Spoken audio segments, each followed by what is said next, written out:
တနေ့ကစတောင်ခောက်ဆွဲဗီဒီယိုလေးတွေ့လိုက်ပြီးတော့လိုက်ချက်ကြည့်ထားတာသူကချက်နီးမပါဘူးဒါပေမဲ့မမီးကတော့ရမ်းတုံမှန်းတုပ်ပြီးတော့ချက်ထားတာပေါ့နော်စားလို့တော့ကောင်းပါတယ်ပထမဆုံးချက်မဲ့ချက်သားကိုအတုံးလေးတွေတုံးထားတယ်သွေးတွေကုံအောင်အညှိအနံ့တွေကုံအောင်ရေစီးထားတယ်ရေစစ်ထားတယ်ဂျင်းကျွတ်သွန်ဖြူထောင်းထားတယ်ဒါကတော့ကျွတ်သွန်ဒီတစ်လုံးသုံးမယ်သူ့ကို4000အတုံးလေးတွေလှီးထားတယ်ချက်မဲ့အိုးထဲမှာစီထည့်ပြီးတော့စီပူလာအောင်အပူပေးထားမယ်စီပူပြီးဆိုလို့ရှိရင်အဲ့ဒီစီတွေကိုဖယ်လိုက်မယ်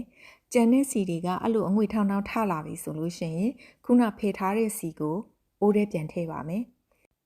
စတီအိုကိုသုံးပြီးတော့ဟင်းချက်တဲ့အခါမကတ်အောင်မမီအသုံးပြုတဲ့နည်းဖြစ်ပါတယ်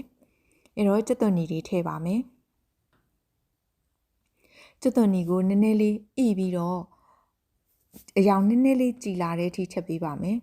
ဒီအနေလောက်ရပြီဆိုလို့ရှိရင်ဂျင်းကျွတ်သွန်ဖြူထည့်ပါတယ်။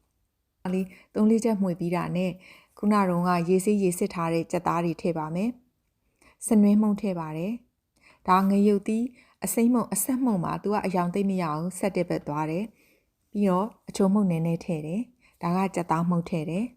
။ဒါကပဲငံ့ပြာရည်အကျဲပါ။3-4ချက်လောက်အထက်အောက်မှွေပြီးလို့ရှိရင်ဒီကြက်သားကိုသူ့ထဲကရေထွက်လာပြီးတော့စီပြန်လာတဲ့အထိချက်ပါမယ်။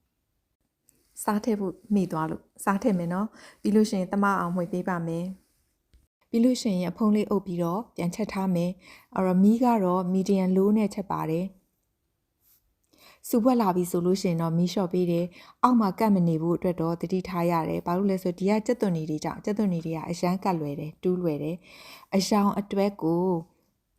ပဲငှက်ပြားကြီးအပြည့်ရဲ့နောက်ငရုတ်သီးကကိုရီးယားငရုတ်သီးမှုန်လေးနည်းနည်းထည့်တယ်အယောင်ကအဝါဘက်ကိုအရှမ်းသွားလို့ကိုကနောက်ပိုင်းမှပြန်ကြည့်ပြီးပြင်တာပေါ့နော်ကြက်သားဟင်းလေးကစီပြန်ပြီးတော့ကျက်သွားပြီအဲ့ဒီအချိန်မှာအယိုးပြုတ်ရည်ရောလို့ရပြီအဲ့တော့အယိုးပြုတ်ရည်မရောခင်မှာမမီးကကြက်သားဟင်းတချို့ကိုဖယ်ထုတ်လိုက်တယ်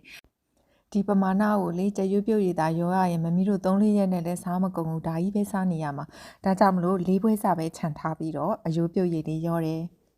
တမသွားအောင်မှွေပေးပြီးတော့စူပွက်လာအောင်ပြန်ချက်မယ်ဟင်းရည်စူပွက်လာတဲ့အခါကလားမဆလာလေးနည်းနည်းထည့်တယ်ပြီးလို့ရှိရင်နည်းနည်းလေးပေါ့နေလို့ငါးငှက်ပြားရည်လေးနည်းနည်းပေါက်မယ်နော်အဲ့ဒါဆိုလို့ရှိရင်ဟင်းကအဆင်သင့်ဖြစ်ပြီးပွဲပြင်လို့ရပါပြီ